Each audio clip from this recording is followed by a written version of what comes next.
আকাশে উঠছিল অত্যাধুনিক এক হত্যা যন্ত্র। পাইলট নেই, ভয় নেই, ক্লান্তি নেই।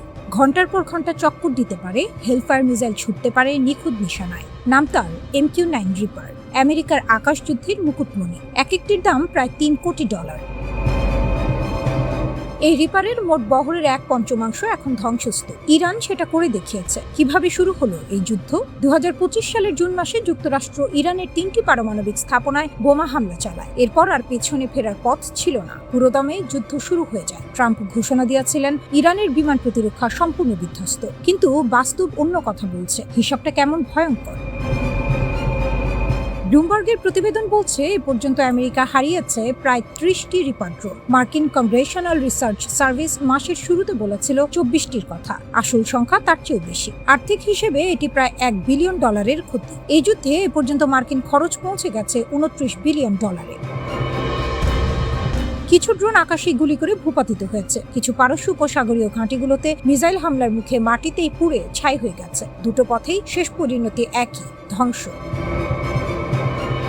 ইরানের হাতিয়ার আসলে কি? এখানে এই গল্পটা আরো চমকপ্রদ হয়ে ওঠে। ইরান একা লড়ছে না, নিজস্ব প্রযুক্তির পাশাপাশি তারা ব্যবহার করছে রুশ ও চীনা আকাশ প্রতিরক্ষা ব্যবস্থার এক মারাত্মক মিশ্রণ। 2025 সালের জুনে যুদ্ধ শুরু হওয়ার পরপরই চীন ইরানকে সরবরাহ করেছে অত্যাধুনিক surface to air missile battery. আর রাশিয়া দীর্ঘমেয়াদী নিরাপত্তা চুক্তির আওতায় মার্কিন যুদ্ধ জাহাজ ও সেনা দলের স্যাটেলাইট চিত্র পাঠিয়ে দিচ্ছে তেহরানে। এটা শুধু অস্ত্রের যুদ্ধ নয়, এটা তথ্যের যুদ্ধ। নিউ ইয়র্ক টাইমস একটি ভয়ানক তথ্য ফাঁস করেছে। ইরানি সামরিক কমান্ডাররা সম্ভবত ওই অঞ্চলে মার্কিন যুদ্ধ বিমানের নিয়মিত ওড়ার পথ বা ফ্লাইট প্যাটার্ন নিখুঁতভাবে ম্যাপ করে ফেলেছেন। কোন সময়ে কোন এলাকায় উড়বে, কোন উচ্চতায় যাবে, সব হিসাব তাদের হাতের মুঠোয়। এই জ্ঞান থাকলে মিসাইল ছুটতে আর বেশি বুদ্ধি লাগে না। রিপার ড্রোন হারানোই শেষ কথা নয়। গত এপ্রিলে যুদ্ধবিরতির মাত্র কয়েকদিন আগে ইরান একটি মার্কিন F-15E স্ট্রাইক ঈগল যুদ্ধবিমান ভূপাতিত করে। এই বিমান আমেরিকার সবচেয়ে সক্ষম যুদ্ধ বিমানগুলোর একটি। এই ঘটনা ওয়াশিংটনকে চরম নাটকীয় পরিস্থিতির মুখে ফেলে দেয়। এটা সংবাদ মাধ্যমের ভাষা। বাস্তবে বলতে গেলে ট্রাম্প প্রশাসন কার্যত হতভম্ব হয়ে যায়। এর কিছুদিন পরেই ভঙ্গুর যুদ্ধবিরতি হয়। সেটা এখনো টিকে আছে, কতদিন থাকবে কেউ জানে না। তাহলে কি ইরান জিতছে? সেটা বলা কঠিন, কিন্তু এটা স্পষ্ট যে দুর্বল ইরান ধারণাটি এই যুদ্ধে চূর্ণ হয়ে গেছে। রিপার ড্রোনগুলো ছিল আমেরিকার অহংকারের প্রতীক। মানুষ ছাড়া যুদ্ধ করার ক্ষমতা, বিপদ ছাড়া আধিপত্য। ইরান সেই অহংকারের 1/5 ছায়ে পরিণত করেছে। তারা প্রমাণ করেছে যে রাশিয়া চীনের ছায়ে বেড়ে ওঠা একটি আঞ্চলিক শক্তি। সঠিক কৌশল ও সঠিক মিত্র থাকলে পৃথিবীর সবচেয়ে শক্তিশালী সামরিক বাহিনীকেও বেকায়দায় ফেলতে পারে। ট্রাম্প যদি পুনরায় পূর্ণমাত্রার যুদ্ধ শুরু করতে চান, মার্কিন কর্মকর্তারাই এখন সতর্ক করছেন। ঝুঁকি এখন অনেক বেশি, কারণ ইরান এখন জানে কোথায়, কখন, কিভাবে আঘাত করতে হয়।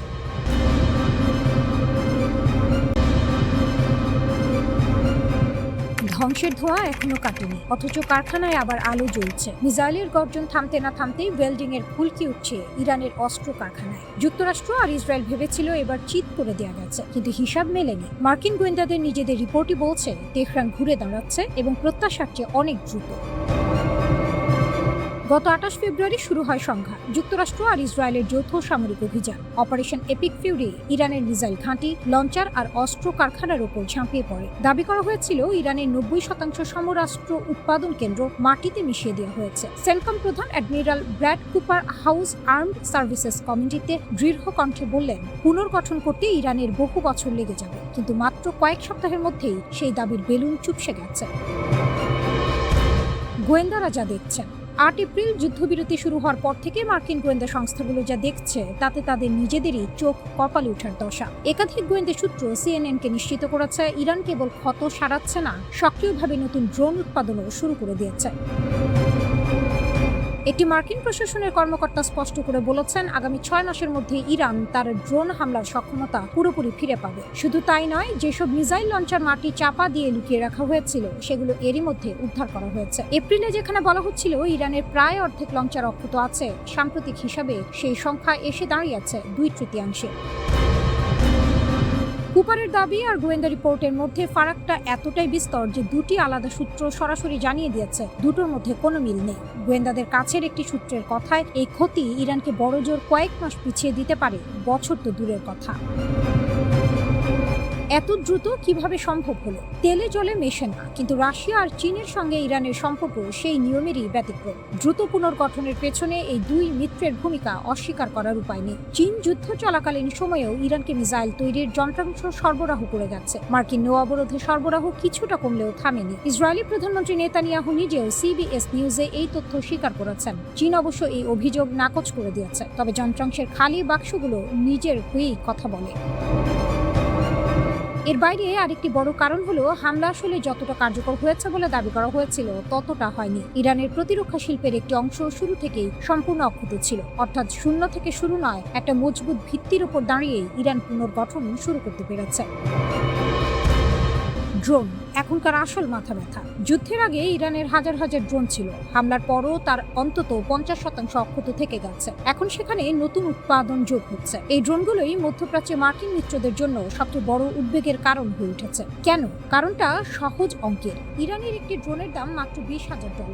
সেটা ঠেকাতেই যুক্তরাষ্ট্রকে খরচ করতে হয় $40 লাখ। একটি ড্রোন আর পাল্টা খরচ 200 গুণ। এই অসম অর্থনীতিতে ইরান টিকে থাকতে পারে অনেকক্ষণ। অন্যদিকে প্রতিপক্ষের কোষাগার খালি হয় তত্তরপুরে। মিসাইল সক্ষমতা এখনো পুরোপুরি পুনর্গঠিত না হলেও ড্রোন দিয়েই সেই ঘাটতি পুষিয়ে নিতে পারে তেহরান। ইসরায়েল থেকে শুরু করে উপসাগরীয় দেশগুলো সবাই এই ড্রোনের নাগালে।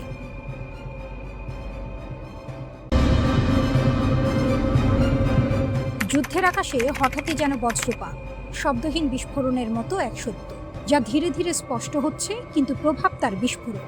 ইরানের বিরুদ্ধে অভিযানে যুক্তরাষ্ট্র হারিয়েছে অন্তত 42টি সামরিক বিমান। সংখ্যা নয়, এ যেন এক প্রতীক শক্তির ভারসাম্য কোথায় গিয়ে দাঁড়িয়েছে তা নির্মম সত্য। মার্কিন কংগ্রেশনাল রিসার্চ সার্ভিসের সাম্প্রতিক প্রতিবেদন যেন সেই লুকোনো গল্পের দরজা খুলে দিয়েছে। বোমারু বিমান, নজরদারি প্ল্যাটফর্ম, ড্রোন, জ্বালানি সরবরাহকারী ট্যাঙ্কার, যুদ্ধের প্রতিটি স্তম্ভে আঘাত লেগেছে। আকাশের আধিপত্য, যা এতদিন ছিল যুক্তরাষ্ট্রের একচ্ছত্র সম্পদ, সেখানে ইরান যেন লিখে দিচ্ছে নতুন সমীকরণ। ঘটনার সূত্রপাত 28 ফেব্রুয়ারি। যুক্তরাষ্ট্র ও ইসরায়েল মিলে শুরু করে ইরানে সামরিক অভিযান। নাম দেওয়া হয় অপারেশন এপিক ফিউরি। নামের মধ্যেই ছিল গর্জন, ছিল আধিপত্যের ঘোষণা, কিন্তু বাস্তব যুদ্ধক্ষেত্রে গর্জনের চেয়ে বেশি শোনা গেছে প্রতিরোধের শব্দ, ইরানের প্রতিরোধ। 40 দিনের মাথায় 8 এপ্রিল পাকিস্তানের মধ্যস্থতায় আসে সাময়িক যুদ্ধবিরতি, কিন্তু ততদিনে যুদ্ধের খতিয়ান তৈরি হয়ে গেছে। সেই খতিয়ানে যুক্তরাষ্ট্রের ক্ষতির অঙ্ক শুধু সংখ্যা নয়, এ এক কৌশলগত ধাক্কা। ধ্বংস বা ক্ষতিগ্রস্ত বিমানের তালিকায় রয়েছে 4টি F-15E স্ট্রাইক ইগল, একটি F-35A লাইটনিং 2, একটি A-10 থান্ডারবোল্ট 2। আকাশে জ্বালানি সরবরাহের জন্য ব্যবহৃত 7টি KC-135 স্ট্র্যাটো ট্যাঙ্কারও রক্ষা পায়নি। এমনকি আগাম সতর্কবার্তা ও নিয়ন্ত্রণ ব্যবস্থার প্রতীক E-3 সেন্ট্রি বিমানও ধ্বংস হয়েছে। আর ড্রোন যুদ্ধ, সেখানে তো ইরান যেন দাবার বোর্ড উল্টে দিয়েছে। 24টি MQ-9 রিপার এবং একটি MQ-4C টাইট্রন। এই অত্যাধুনিক নজরদারি ড্রোনগুলো হারানো মানে যুক্তরাষ্ট্রের চোখ অন্ধ হয়ে যাওয়া, অন্তত আংশিকভাবে। এই তালিকা শুধু ক্ষয়ক্ষতির বিবরণ নয়, এটি এক যুদ্ধের ভাষ্য, যেখানে প্রযুক্তির আধিপত্যকে চ্যালেঞ্জ করেছে কৌশল, দৃঢ়তা এবং প্রস্তুতি। পেন্টাগন নিজেই স্বীকার করেছে এই অভিযানের ব্যয় ইতিমধ্যে $29 বিলিয়ন ছুঁয়েছে, কিন্তু টাকার অঙ্ক কি সব বলে? না, আসল গল্পটা লুকিয়ে আছে সেই স্বীকারোক্তিতে, যেখানে বলা হয়েছে ক্ষতিগ্রস্ত সরঞ্জাম মেরামত ও প্রতিস্থাপনের খরচ হিসাব করতেই ব্যয় বেড়ে গেছে। অর্থাৎ যুদ্ধক্ষেত্রে যা ঘটেছে তা শুধু সাময়িক ক্ষতি নয়, এটি দীর্ঘমেয়াদী চাপ। ইরানের পররাষ্ট্রমন্ত্রী আব্বাস আরাগচি যখন এই প্রতিবেদন শেয়ার করেন, তার ভাষা ছিল আত্মবিশ্বাসে ভরা, প্রায় কবিতার মতো দৃঢ়। তিনি বলেন, যুদ্ধ থেকে ইরান শিখেছে, অভিজ্ঞতা অর্জন করেছে, আর সেই অভিজ্ঞতাই ভবিষ্যতের অস্ত্র। তার সতর্কবার্তা ছিল স্পষ্ট, যদি আবার আক্রমণ আসে তাহলে ইরান প্রস্তুত। শুধু প্রস্তুত নয়, আরো ভয়ঙ্কর চমক নিয়ে অপেক্ষা করছে। এতদিন যে F-35কে বলা হতো আকাশের অদৃশ্য সম্রাট, সেই বিমান ভূপাতিত হওয়ার দাবি এখন আর গুজব নয়, এটি আলোচনার কেন্দ্রে। যদি সত্যিই তা ঘটে থাকে, তাহলে এটি শুধু একটি বিমান হারানো নয়, এটি একটি মিথ ভাঙার মুহূর্ত। ইরান যেন সেই যোদ্ধা যে প্রতিপক্ষের ঢাল ভেঙে দিয়ে বলে, আমি এখানে আছি, প্রস্তুত। এই যুদ্ধের প্রতিটি দৃশ্য যেন এক একটি ইঙ্গিত। রানওয়েতে ধ্বংস হওয়া E-3 সেন্ট্রি, মরুভূমিতে পড়ে থাকা F-15Eর ধ্বংসাবশেষ, এসব শুধু ছবি নয়, এগুলো বার্তা যে প্রযুক্তি যত উন্নতই হোক, প্রতিরোধ যদি অটুট হয়, তাহলে শক্তির ভারসাম্য বদলাতেই পারে।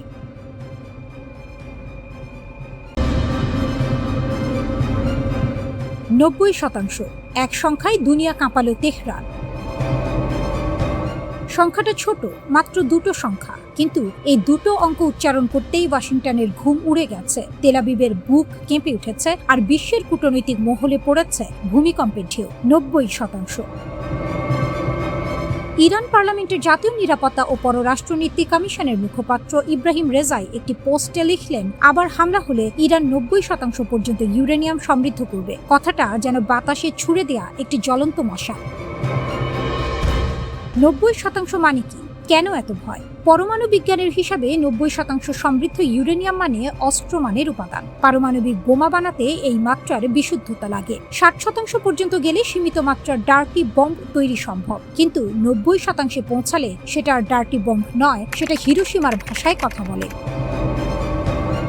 ইরানের হাতে এখনই রয়েছে 60% পর্যন্ত সমৃদ্ধ প্রায় 400 কেজি ইউরেনিয়াম। মার্কিন গোয়েন্দা সংস্থার নিজস্ব মূল্যায়ন বলছে, এই মজুদ যতক্ষণ আছে ইরানের পারমাণবিক কর্মসূচি উল্লেখযোগ্যভাবে বাধাগ্রস্ত হওয়ার কোনো কারণ নেই। আর 60 থেকে 90% যাওয়া প্রযুক্তিগতভাবে মাত্র একটি ছোট পদক্ষেপ। সেই ছোট পদক্ষেপের হুমকিটাই এখন বিশ্ব রাজনীতির সবচেয়ে বড় ভূমিকম্পের কারণ। চাপের জবাবে পাল্টা চাপ, তেহরানের পুরনো কৌশল, নতুন শক্তি। ঘটনার পটভূমিটা বোঝা দরকার। পাকিস্তানের মধ্যস্থতায় ইরান যুদ্ধবিরতির একটি প্রস্তাব পাঠিয়েছিল ওয়াশিংটনে। সেই প্রস্তাবে ছিল একাধিক শর্ত: যুদ্ধের ক্ষয়ক্ষতির ক্ষতিপূরণ, হরমুজ প্রণালীতে সার্বভৌম কর্তৃত্ব, তেল বিক্রির ওপর নিষেধাজ্ঞা প্রত্যাহার এবং হেজবুল্লাহ হুথি পপুলার মোবিলাইজেশন ফোর্সের ওপর হামলা বন্ধ।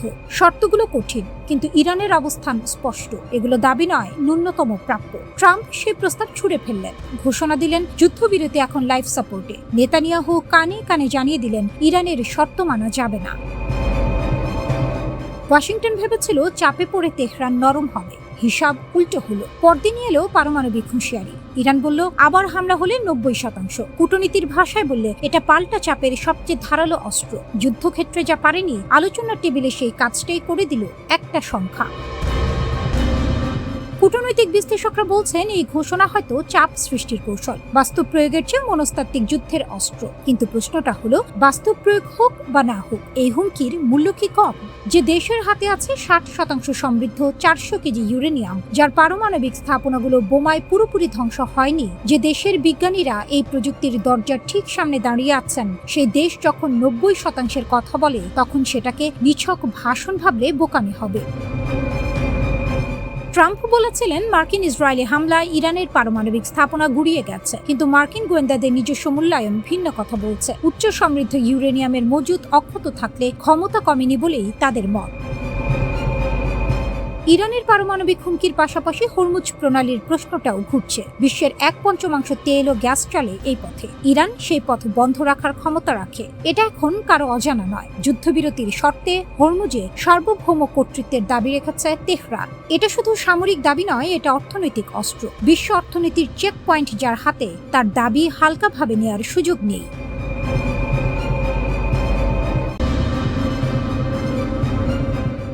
গোয়েন্দার চোখে গোয়েন্দাগিরির ফাঁদ পাতা হয়, এই সত্য আমেরিকা হাড়ে হাড়ে টের পেয়েছে মনিকা উইটের কাণ্ডে। যুক্তরাষ্ট্রের বিমান বাহিনীর অফিস অফ স্পেশাল ইনভেস্টিগেশনের কাউন্টার ইন্টেলিজেন্স অফিসার, অর্থাৎ যার কাজই ছিল শত্রুর চর ধরা, সেই মনিকা উইট নিজেই হয়ে গেলেন ইরানের সবচেয়ে মূল্যবান সম্পদ। 2013 সালে তেহরানে পালিয়ে যাওয়ার 1 দশকেরও বেশি সময় পরে FBI এখন $2 লাখ পুরস্কার ঘোষণা করে তাকে খুঁজছে। কিন্তু এই খোঁজাখুঁজির পেছনে লুকিয়ে আছে এক অসাধারণ কাহিনী, কিভাবে ইরান নিজের শত্রুর ঘর থেকেই তুলে আনলো সবচেয়ে ধারালো অস্ত্র।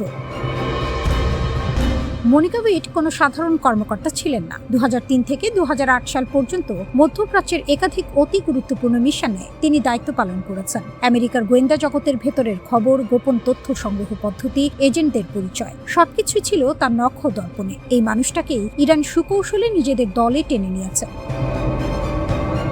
যুক্তরাষ্ট্রের তৎকালীন অ্যাসিস্ট্যান্ট অ্যাটর্নি জেনারেল জন ডেমার্স 2019 সালে অভিযোগ করেছিলেন, ইরান অত্যন্ত সুচিন্তিতভাবে মনিকাকে নিজেদের পক্ষে নিয়ে এসেছে। 2012 থেকে 2015 সালের মধ্যে তিনি ইরানি গোয়েন্দাদের সাথে লিপ্ত হন এবং আমেরিকার জাতীয় প্রতিরক্ষার সাথে সম্পর্কিত অতি গোপনীয় নথি ও তথ্য সরবরাহ করেন। শুধু তাই নয়, একজন মার্কিন গোয়েন্দা কর্মকর্তার আসল পরিচয় ফাঁস করে দেন তিনি, যার ফলে সেই কর্মকর্তার জীবন সরাসরি হুমকির মুখে পড়ে।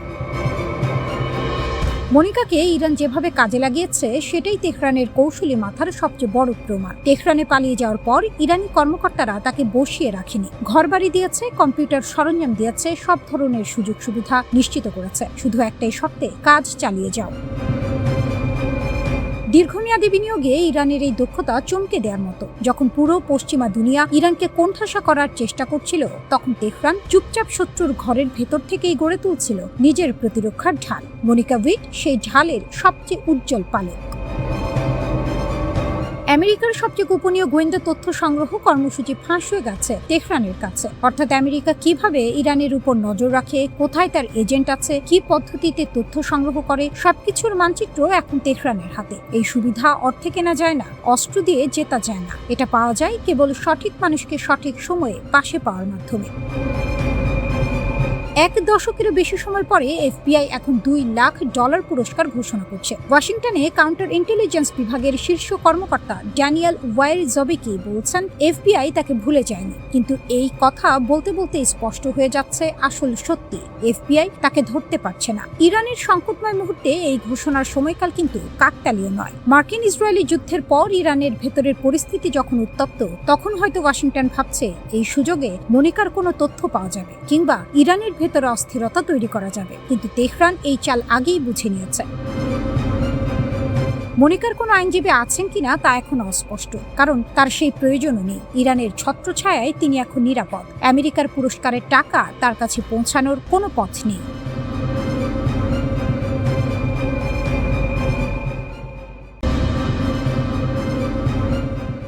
যুদ্ধের আগুন নেভেনি, কেবল ছাই চাপা পড়েছে। যুক্তরাষ্ট্র ও ইরানের মধ্যে যে ভঙ্গুর যুদ্ধবিরতি চলছে তা যে কোনো মুহূর্তে আবার জ্বলে উঠতে পারে। প্রেসিডেন্ট ডোনাল্ড ট্রাম্প ইরানের বিরুদ্ধে নতুন হামলার হুমকি দিলেন, একদিন পরেই আবার জানালেন আলোচনা চলছে। কিন্তু এই টালমাটাল পরিস্থিতিতে তেহরান হাত গুটিয়ে বসে নেই। চিন্তন প্রতিষ্ঠান German institute for international and security অ্যাফেয়ার্সের বিশেষজ্ঞ হামিদ রেজা আজিজি জানাচ্ছেন, এবারের যুদ্ধের ছক আগের বারের চেয়ে একেবারে আলাদা হবে। প্রথম দফায় ইরান ধীরে ধীরে গুটি সাজিয়েছিল, মাসের পর মাস ধরে টিকে থাকার কথা মাথায় রেখে ক্ষেপণাস্ত্রের মজুদ বাঁচিয়ে রেখেছিল। কিন্তু এবার ইরান মনে করছে লড়াই হবে স্বল্পস্থায়ী কিন্তু অত্যন্ত তীব্র, তাই সব শক্তি এক ঝটকায় ঢেলে দেওয়ার পরিকল্পনা। হামিদ রেজা বলছেন, নতুন করে যে কোনো লড়াই শুরু হলে ইরান প্রতিদিন কয়েক ডজন থেকে কয়েকশো ক্ষেপণাস্ত্র ছুটতে পারে, শত্রুর হিসাব নিকাশ পুরোপুরি উল্টে দিতে। ইরানের সবচেয়ে মারাত্মক অস্ত্র বন্দুক নয়, তেল। উপসাগরীয় অঞ্চলের তেল ক্ষেত্র, শোধনাগার ও বন্দরগুলো এই 3টি শিয়ায় আঘাত করলেই বিশ্ব অর্থনীতির শরীর থেকে রক্ত ঝরতে শুরু করবে। সৌদি আরব, সংযুক্ত আরব আমিরাত, কুয়েত এই প্রতিবেশীদের চাপে রেখেছে তেহরান। ক্ষয়ক্ষতির পরিমাণ অনেক ব্যাপক হলে এই দেশগুলো আর দর্শকের আসনে বসে থাকতে পারবে না, তারাও যুদ্ধে জড়িয়ে যাবে। আর সেটাই ইরানের চাল। উপসাগরীয় নেতারা এই আগুনে পড়তে চান না বলেই এতদিন সংঘাত এড়িয়ে চলছেন। তাদের এই ভয়টুকুই এখন ইরানের হাতে সবচেয়ে বড় তাস। 2 সমুদ্রে 2 ফ্রন্ট। সমুদ্রপথ থেকে দুনিয়াকে 2 ভাগ করে দেওয়ার ক্ষমতা ইরানের আছে। একদিকে হরমুজ প্রণালী, পারস্য উপসাগরের মুখ, অন্যদিকে বাব আল মানদেব, লোহিত সাগরের গলা। এই দুটো সমুদ্রপথ বন্ধ হয়ে গেলে বিশ্বের জ্বালানি ও বাণিজ্যিক জাহাজ চলাচলে যে বিপর্যয় নামবে তা সামলানো ট্রাম্পের পক্ষে কঠিন হয়ে যাবে। ইয়েমেনের হুথিরা বাব আল মানদেবের ঠিক পাশেই থাকে। ইরান সমর্থিত এই গোষ্ঠী নতুন যুদ্ধে ইরানের পাশে দাঁড়ানোর অঙ্গীকার দিয়ে রেখেছে। তবে প্রথম দফার লড়াইয়ে তারা সতর্কতার সঙ্গে পা ফেলেছিল, কারণ তাদের অস্ত্রের মজুদ শেষের দিকে। তারপরও যুক্তরাষ্ট্র যদি একসঙ্গে দুটো সামুদ্রিক ফ্রন্টে মোকাবিলার চাপে পড়ে, তবে কৌশলগত সুবিধা ইরানের দিকে হেলে পড়বে। আমিরাতকে উটের যুগে ফিরিয়ে দেওয়ার হুমকি। ইরানের সরকার ঘনিষ্ঠ বিশ্লেষক মেহেদি খারাতিয়ান এক পডকাস্টে বলে দিয়েছেন, আমাদের অবশ্যই আমিরাতকে উটে চড়ার যুগে ফিরিয়ে নিয়ে যেতে হবে। প্রয়োজন হলে আবুধাবি দখল করব। কথাটা শুনতে অতিরঞ্জিত মনে হলেও আরব গালফ স্টেট ইনস্টিটিউটের বিশেষজ্ঞ আলী আল ফোনে সতর্ক করছেন, এই বক্তব্য ইরানের রিভলিউশনারি গার্ড বাহিনীর শীর্ষ নেতাদের চিন্তার প্রতিফলন। কারণ হলো, মার্কিন ইসরায়েলে হামলার সময় আমিরাত ও সৌদি আরব নাকি গোপনে ইরানের বিরুদ্ধে সাহায্য করেছে। এই বিশ্বাস এখন তেহরানের অন্দরে শিকড় গেড়েছে। তাই উপসাগরীয় প্রতিবেশীরা এবার শুধু যুদ্ধের দর্শক নয়, সরাসরি লক্ষ্যবস্তু হওয়ার ঝুঁকিতে আছে। বিশ্বের তেলের শিরা কেটে দেওয়ার ক্ষমতা যার হাতে, সে দেশ সহজে হার মানে না। ইরান ঠিক এই বার্তাটাই এখন পৌঁছে দিতে চাইছে ওয়াশিংটনে।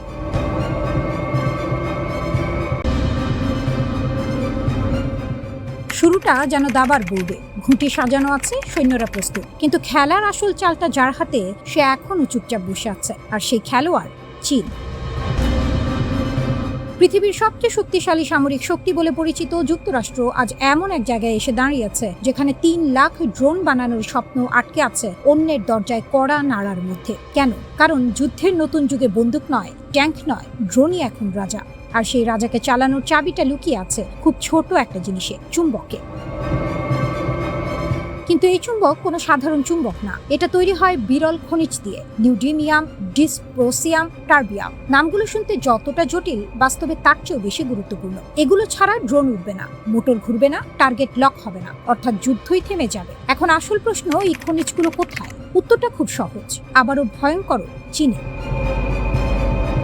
বিশ্বের প্রায় ৯৮% শক্তিশালী চুম্বক তৈরি হয় চীনে। মানে যুক্তরাষ্ট্র যতই বিলিয়ন ডলার ঢালুক, যতই প্রযুক্তিতে এগিয়ে থাকুক, শেষ পর্যন্ত এসে তাকে তাকাতে হচ্ছে বেইজিং এর দিকে। এটা যেন এমন এক খেলা যেখানে বন্দুক তোমার কিন্তু গুলি অন্যের হাতে। পেন্টাগন ইতিমধ্যে ৩০,০০০ one way attack drone order করেছে। টার্গেট ২০২৮ সালের মধ্যে ৩ লাখ ড্রোন। সংখ্যাটা শুনতে বিশাল, কিন্তু ভেতরের গল্পটা আরো বড়।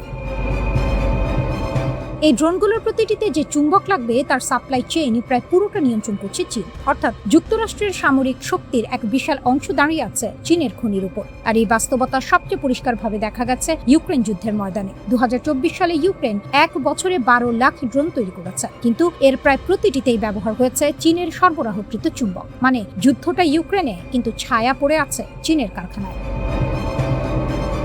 এই শিক্ষা ওয়াশিংটন খুব ভালোভাবেই নিয়েছে। তাই প্রেসিডেন্ট ডোনাল্ড ট্রাম্প সই করেছেন এক্সিকিউটিভ অর্ডারে, আনলিশিং আমেরিকান ড্রোন ডমিনেন্স। লক্ষ্য একটাই, ড্রোনে আধিপত্য। কিন্তু সমস্যা হলো, আধিপত্য চাইলেই হয় না। যার হাতে কাঁচামাল, শেষ হাসিটা তারই। যুক্তরাষ্ট্র চেষ্টা করছে এই নির্ভরতা কমাতে।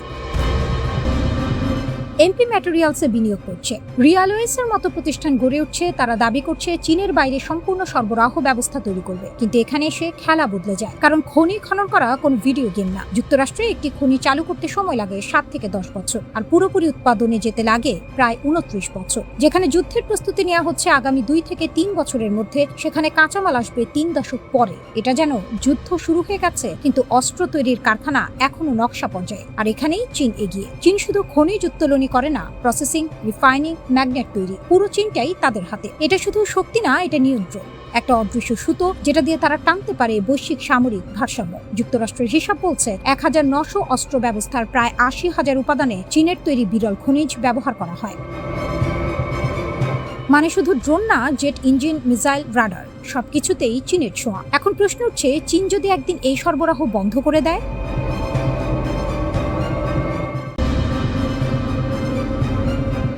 উপসাগরের বুকে যখন আগুন জ্বলছে, তখন কে মিত্র আর কে শত্রু সেই হিসাব মেলানো ভার। ইরানের প্রায় ৩,০০০ ড্রোন ও ক্ষেপণাস্ত্র দুবাই আর আবুধাবির আকাশ ছিঁড়ে পড়েছে। বন্দর, বিমানবন্দর, হোটেল, টাওয়ার কিছুই রেহাই পায়নি। সংযুক্ত আরব আমিরাত রাতারাতি রণক্ষেত্রে পরিণত হয়েছে, কিন্তু সেই ঘর পোড়া মানুষ শুধু ছাই গুনেনি, পাল্টে আঘাত করেছে, চুপিসারে, আড়ালে, কাউকে না জানিয়ে। এই হলো মধ্যপ্রাচ্যের আসল চেহারা।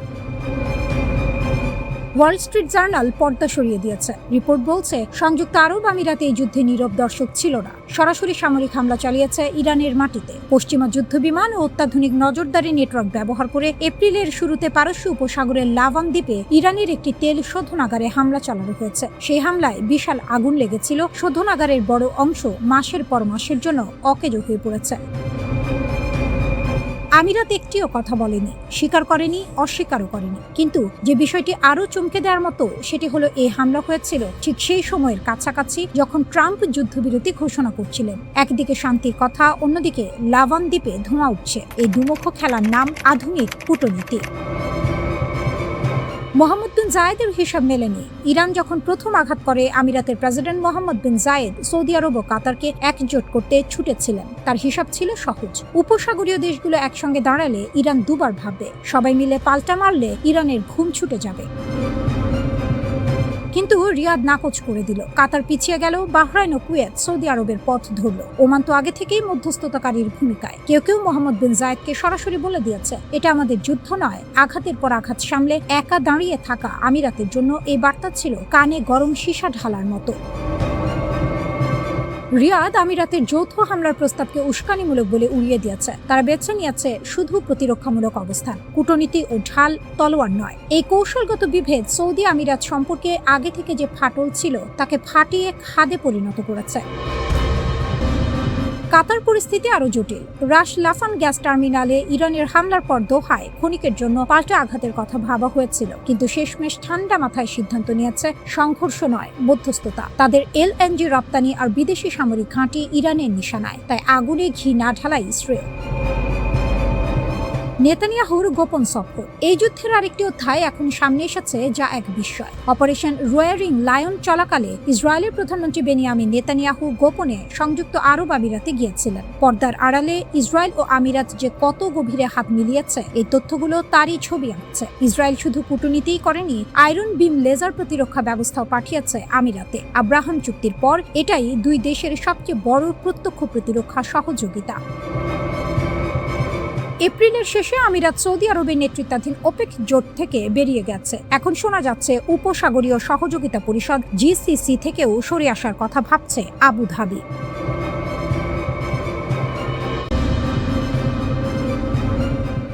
4 সপ্তাহের বেশি সময় ধরে ইরান সৌদি আরবের তেল স্থাপনায় ক্ষেপণাস্ত্র ও ড্রোন বসাল। কমপক্ষে 4টি শক্তি অবকাঠামো ধুলোয় মিশলেও কোটি কোটি ডলারের ক্ষতি হলো। আর রিয়াদ কি করলো? ইরানের রাষ্ট্রদূতকে একবার ডাকলো, উদ্বেগ প্রকাশ করলো, সংযম দেখাতে বলল সবাইকে, মানে আক্রমণকারী ও আক্রান্ত দুই পক্ষকে। যেন ঘরে আগুন লাগলে দমকলকে বলা হচ্ছে একটু আস্তে পানি ঢালো।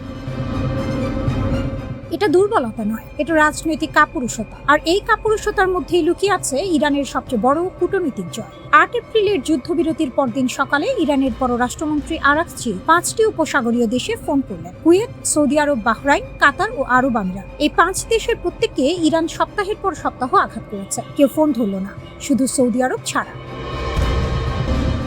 যে দেশ সবচেয়ে বেশি মার খেয়েছে সেই আক্রমণকারীর ফোন তুলল। এর চেয়ে বড় নতজানু হওয়ার দৃশ্য আর কি হতে পারে? আরব আমিরাত কিন্তু ভিন্ন পথ নিল, কূটনৈতিক সম্পর্ক ছিন্ন করলো, ইসরায়েলের আয়রন ডোম নিল, পাল্টা হামলা করলো, গোপনে হলো। আর সৌদি আরব বড় ভাই সেজে বসে রইল মাঝখানে, নিরপেক্ষ সালিশির ভূমিকায়, যেন সে আক্রান্ত নয়, বিচার।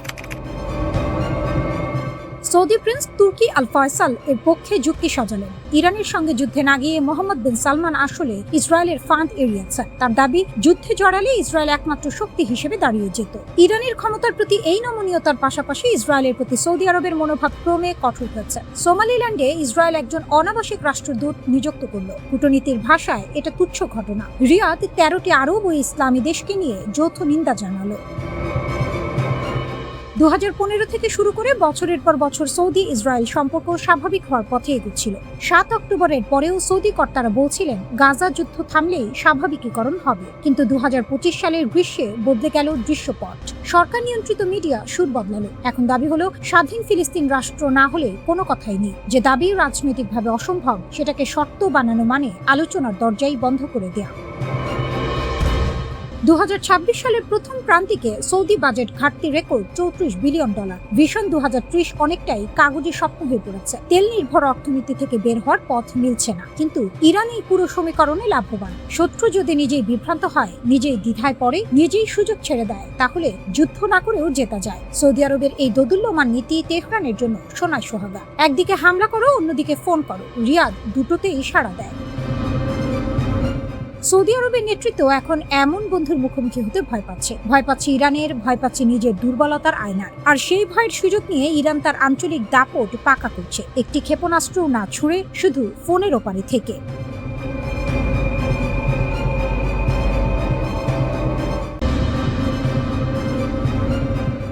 সময় যেন গলা টিপে ধরেছে বিশ্ব রাজনীতির। আর সেই চাপের মাঝখানে দাঁড়িয়ে দাবার বোর্ডের রাজা হয়ে নিজের চালটা দিয়েছে ইরান। কিন্তু সেই চাল দেখে মুখ গোমরা করে বসে আছে আমেরিকা। তাদের চোখে এই প্রস্তাব শুধু ধোঁয়া, আগুন নয়। তেহরানের নতুন প্রস্তাব এসেছে, কিন্তু ওয়াশিংটনের কাছে তা যেন কোনো শক্ত সমাধান নয়, কোনো দৃঢ় অঙ্গীকার নয়। যুক্তরাষ্ট্র স্পষ্ট বলছে এতে নেই সংকটের মেরুদণ্ড ভাঙার মতো কিছু, নেই এমন কোনো প্রতিশ্রুতি যা যুদ্ধ থামিয়ে স্থায়ী শান্তির পথ খুলে দিতে পারে। অন্যদিকে ইরান যেন ঝড়ের মধ্যে দাঁড়িয়ে থাকা এক প্রাচীন পাহাড়। চাপ আসছে, হুমকি আসছে, তবুও মাথা নত করছে না, বরং নিজের শর্তেই খেলতে চাইছে খেলা। মার্কিন প্রেসিডেন্ট ডোনাল্ড ট্রাম্পের চোখে এখনো চুক্তির স্বপ্ন, কিন্তু সেই স্বপ্নে বারবার ফাটল ধরাচ্ছে বাস্তবতা। ইরান তার পারমাণবিক কর্মসূচিতে বড় কোনো ছাড় দিতে নারাজ। ইউরেনিয়াম সমৃদ্ধকরণ বন্ধের প্রতিশ্রুতি নেই মজুদ হস্তান্তরের স্পষ্ট ঘোষণা। ফলে ট্রাম্প এখন দাঁড়িয়ে আছেন দোলাচলে, কলম নাকি বোমা। হোয়াইট হাউসের সিচুয়েশন রুমে জরুরি বৈঠকের ডাক, সেটাই যেন আগুনে ঘি ঢালার মতো। কারণ এই বৈঠক শুধু আলোচনা নয়, যুদ্ধের ছায়াও বহন করছে। মার্কিন কর্মকর্তাদের কণ্ঠে শোনা যাচ্ছে কঠোর হুঁশিয়ারি, কথা না হলে বোমাই কথা বলবে। কিন্তু এখানেই গল্পে আসে মোড়। ইরান জানে যুদ্ধ মানেই শুধু ধ্বংস নয়, তা এক ধরনের মানসিক খেলা। তাই তারা প্রস্তাব দিয়েছে কিন্তু পুরো দরজা খুলেনি। পারমাণবিক অস্ত্র না বানানোর আশ্বাস দিয়েছে কিন্তু নিজের শক্তির মেরুদণ্ড ভাঙেনি। যেন বলছে আমরা আলোচনায় আছি কিন্তু মাথা নিচু করে নয়। এই কৌশলই ইরানকে আলাদা করে দেয়। তারা জানে কখন হাত বাড়াতে হয় আর কখন মুঠি শক্ত করতে হয়। এদিকে মাঠের বাইরে আরেক খেলা চলছে। ইসরায়েলে একের পর এক মার্কিন কার্গো বিমান নামছে। জার্মান ঘাঁটি থেকে উড়ে আসে এসব বিমানে রয়েছে যুদ্ধের সরঞ্জাম। বাইরে থেকে দেখলে মনে হয় নীরব প্রস্তুতি, কিন্তু ভেতরে ভেতরে যেন ঝড় জমছে। ইসরায়েলি গণমাধ্যম বলছে এটা শুধু সরঞ্জাম পরিবহন নয়, বরং সম্ভাব্য যুদ্ধের প্রাক্কাল। যদিও যুক্তরাষ্ট্র বা ইসরায়েল কেউই সরাসরি কিছু বলছে না, তবুও চোর পালালে বুদ্ধি বাড়ে পরিস্থিতি দেখে অনেকেই আঁচ করছে বড় কিছু ঘটতে পারে। তবে এই দাবার খেলায় ইরান যেন এক ধাপে গিয়ে, কারণ তারা শুধু প্রতিরক্ষা নয়, মনস্তাত্ত্বিক যুদ্ধেও পারদর্শী হয়ে উঠেছে। তারা জানে আমেরিকার সময় কম, রাজনৈতিক চাপ, আন্তর্জাতিক সমীকরণ সব মিলিয়ে ট্রাম্পই হয়তো বেশি চাপে। তেহরান তাই বারবার ইঙ্গিত দিচ্ছে সময় তাদের পক্ষে। তারা তাড়াহুড়ো করছে না, বরং ধীরে হিসেব কষে এগোচ্ছে, যেন এক অভিজ্ঞ খেলোয়াড় যে জানে কখন আঘাত করতে হয়। মার্কিন কর্মকর্তারা বলছেন ইরানের দ্রুত পাল্টা প্রস্তাব আসা মানেই তারা ভয় পাচ্ছে। কিন্তু এই ভয় কি সত্যি, নাকি সেটাও কৌশলের অংশ? কারণ ইতিহাস বলছে ইরান সহজে পিছু হটার দেশ নয়। চাপ যতই বাড়ুক, তারা শেষ মুহূর্ত পর্যন্ত নিজের অবস্থান ধরে রাখে। লোহা গরম থাকতেই আঘাত, এই নীতি তারা যেমন জানে, তেমনি জানে কখন ঠান্ডা মাথায় অপেক্ষা করতে হয়।